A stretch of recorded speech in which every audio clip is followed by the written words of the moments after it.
All right, folks, gather round for a tale as old as time. Well, not quite, but it's the tale of a football match with a dash of humor, a pinch of absurdity, and an extra helping of exaggeration. So, buckle up, Buttercups. We're diving right into the Champions League quarterfinal between Barcelona and Paris Saint-Germain. You see, football is a lot like baking a cake. You need the right ingredients, a good recipe, and a pinch of luck. And sometimes, just sometimes, the cake explodes in the oven. That's exactly what happened during this game. Barcelona, our brave bakers for the day, had all the right ingredients. They had Pedri, the sizzling cinnamon stick, Gundogan, the zesty lemon zest, and Lewandowski, the sweetest sugar you ever did taste. On the other hand, Paris Saint-Germain, the rival bakers, were no less equipped. The match kicked off with all the intensity of a baking show finale. Barcelona, with a 3-2 aggregate advantage, were the confident bakers, their oven preheated and ready. But Paris Saint-Germain, they were the underdogs, the home cooks trying to outbake the Michelin star chefs. For a while, it seemed like Barcelona had the upper hand.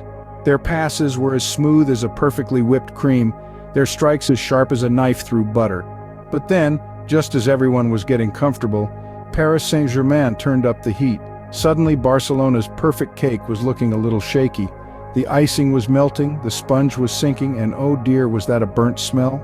But like true champions, they kept baking, even as Paris Saint-Germain's relentless attacks were as fierce as a kitchen fire. And then, in a twist no one saw coming, a rogue whisk flew across the field. All right, it was a football, but it might as well have been a whisk for all the chaos it caused.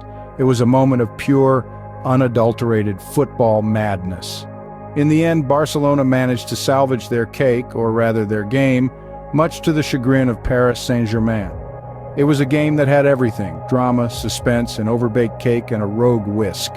So there you have it, folks, the great football match between Barcelona and Paris Saint-Germain. It was a game that will go down in history, not just for the football, but for the sheer absurdity of it all. Because at the end of the day, isn't that what football is all about? It's not just a game, it's a comedy, a drama, a tragedy, and a farce all rolled into one. And remember, folks, whether you're baking a cake or playing football, always keep your eye on the whisk, the ball.